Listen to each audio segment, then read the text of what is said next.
Yeah, I'm trying to get back into hunting. I mean, I've been out of it for so many years. I lost the joy of it because I killed so many deer. I mean, I've killed hundreds, and I took 73 with a bow. That's a compound and recurve. I bought the crossbow because I thought it might be a little bit more of a challenge. Well, you and I remember we went hunting, and it was not. It was nothing. I mean, that was like shooting a high-powered rifle again, you know. We killed those two with it, and last year I tried to get back into it again, and I said, well, let me try. Since we got the new property, we've got so many deer here. I shot 2 bucks last year, and this year I've been several times, you know. Remember I went out and I sat in the shoot house. I took nothing but a 22 rifle because I wasn't interested in shooting a deer. I was after the raccoons and the possums and the foxes and stuff like that. And I got to seeing so many deer that I said, this year I'm going to hunt, you know. Well, I really haven't, you know. I've still took the 22 rifle and went out there looking for raccoons and possums, and I decided the other afternoon, when we go up here to the old brick house, there's a pecan orchard up there, and the pecan orchard has, in the evening, when we live stream, and we come out, and I shine my light out across that pecan orchard, it's nothing to see anywhere from 5 to 11 deer out there. And I don't have any clue which direction. I mean, I have some idea where they're coming from, but I really don't. You know, because I'm real bad about my thing. I used to be a heck of a tracker. You know, I could track something back to where it was born at. And I said, you know what? This is a challenge. I'm gonna track these deer. I'm gonna see where I'm gonna just stay up there a few evenings. I'm gonna see what's going on. Well, the first evening I went up there, I didn't see nothing. And I climbed down out of the stand and I got over to the ranger and was sitting on the ranger there because I could still see the field. I just couldn't see where I was at. And a big old red fox run across in front of me. I pulled the trigger and the gun snapped. And that's the one thing about a pump. If you don't have it pumped tight and all the way, it will not fire. And I was so mad, that fox, when he heard that gun snap, he was like a bullet. He was gone. And I've been after him for a while. So I waited a few days. I told Wanda, I says, I'm going back. And yesterday evening, I sit in that tree stand and I laughed. I had absolutely the best time I think I've had in a long time. I guess God just let it happen because He knows I want to try to get back into hunting and try to get some of the joy of it back. When you've killed as many as I've killed, being a long distance shooter, I mean, I used to shoot deer at 300-400 yards. It's not a piece of cake for me. Not even a challenge. And yesterday evening, I took an old shotgun up there with me, and I climbed up in that tree stand. And I sit there for, I don't know, I got there early, probably sit there for 2 hours, didn't see nothing. And squirrels, I saw squirrels, but I looked across on my neighbor's, there's a fence row between me and my neighbor that's kind of growed up, and she's an elderly lady, and she feeds the deer now, and she feeds the turkeys, and she feeds everything, and I'm okay with that.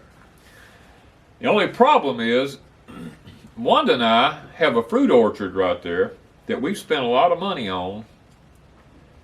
And this year, the trees were getting up to where 3 years old, they should start having some fruit on them this year.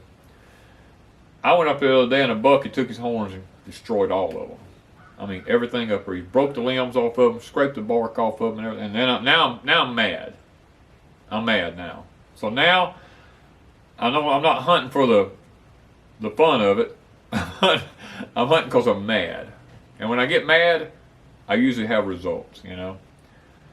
And I sat up there yesterday evening, looking over there, knowing she's been feeding those deer.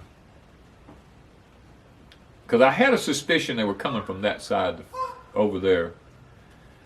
And I looked up, and on the other side of the fence, I saw two big old nannies reaching up in the limbs up there, eating leaves off of it. And I said, well, look, I'll just sit there and watch them. I said, well, they'll probably come across the fence here in a minute and come in this pecan orchard, because the pecan orchard is about that deep in just beautiful green ryegrass. Well, all of a sudden, I hear this god-awful noise. It sounds like a herd of cows running. And I look, and here's about, I couldn't count them because it was getting later in the evening, and I was looking through the fence row, but it looked to be about 6 to 8 deer running round and around in this woman's yard. And then they started going around and around her house. And then all of a sudden they just all disappeared. And I'm like, I said, now that was funny right there now. I said, that was plumb comical. Sit there and watch those deer running right around that woman's house. Just playing. They were just running and playing.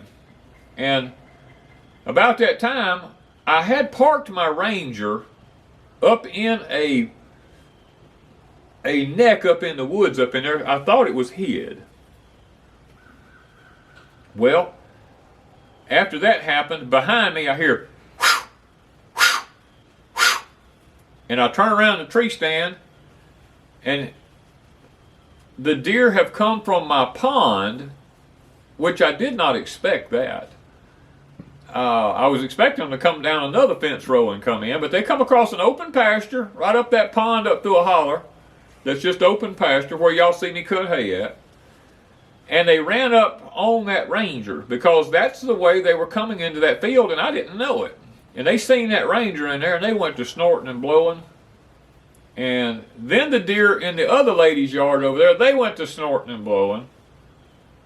And then everything got quiet, and I said, well, they're probably all gone now. And I sat there for another 15, 20 minutes. Started getting closer to dark. And all of a sudden, I hear them snorting again. They have come back up there to that Ranger, trying to figure out what it was, and they're just sitting there blowing at it. Of course, the Ranger's not doing nothing. It ain't going nowhere. So they stepped back out down in the field a little bit of a distance, probably 50 yards from the Ranger, standing down there blowing. Well, then I look, and from the lady's yard I saw the deer running in. Here come two of the big old deer, probably the two big nannies I seen. They come walking across the pecan orchard, and they walk right to the Ranger. And standing there at 10, 15 feet from the Ranger just looking at it. And I'm getting plumb tickled at them now. I'm like, what is it about this Ranger hid up in the woods? I mean, look, you can't hide nothing from a deer. I mean, that's like if you put something in your living room, you'll see it when you walk in because it's out of place. And that Ranger being parked up in the woods in that little cubby hole, I guess they knew it was there. And they kept sitting there looking at it. Now, they weren't snorting or anything. And finally, they got accustomed with it being there. And they turned around and walked on off across the pecan orchard. Mainly out of my gun range with a shotgun. And the ones in the holler down there come back up there. I guess they saw those deer. Well, they got up close to the Ranger, and they started snorting and blowing again. Well, then I didn't see any more deer. And I said, well, it was pretty dark by then. So I climbed down out of the tree stand, and I walked over to the Ranger. Got in it, cranked it up, backed out of the cubby hole I had parked it up in the woods, and turned around and was going back across the field, and I happened to shine my light down at the pond where the deer were blowing from, and all I seen was just a whole bunch of eyes. It looked like a whole herd of cows standing down there. I was like, well, at least I know how they're getting in the pecan orchard now. So it's helped me to be able to make a little bit better decision now on where to hunt, because now I'm going to go down by the pond in the woods down there, and I've already done it this morning. I went down and took the tractor and pushed a little place off up in the woods. I've got a ground blind that I'm going to take down there and set up so that maybe we have an opportunity to hunt there too. I have actually 1, 2, 3, 4, 5, this will be the 6th place on the property that I have, 7th place on the property that I have set up where people can hunt. Because there's just that many deer here. You know, I mean, it's nothing on my game cameras to see how many, Wanda? 5 to... At least 5. 5 to 7 every time at all the game cams. I mean, they're at all of them. And we have turkeys. And we've got one, I think she's already nesting, because she has separated herself from the flock, and she shows up at a particular food plot every day by herself for just a short period of time, eating the corn from the corn feeder, and then she disappears, and she comes back the next day at it's almost the same time. I think she's already got a nest somewhere around there. Now, I've got giant trash piles pushed up before I cleared those food plots, and I'm kind of suspecting that she's up under the back of one of them trash piles up in there somewhere. And that's why it's so important for me to get these raccoons and possums, because they'll go in there and get her, you know, and get the eggs. And I'm a little bit sad about one thing. All of my cameras set out everywhere. We do not have but one buck on it. And he's got one little, I've only seen one side of his head. He's got one horn on one side of his head. And I haven't seen any more bucks. Now, our rut doesn't happen until late January, early February. And that's usually when they start showing up on my game cameras, is the nice bucks do. They don't even come in here with all these does until then. I just got nothing but does and yearlings everywhere. And as long as Wanda and I's lived here, we've only had one rabbit on this property.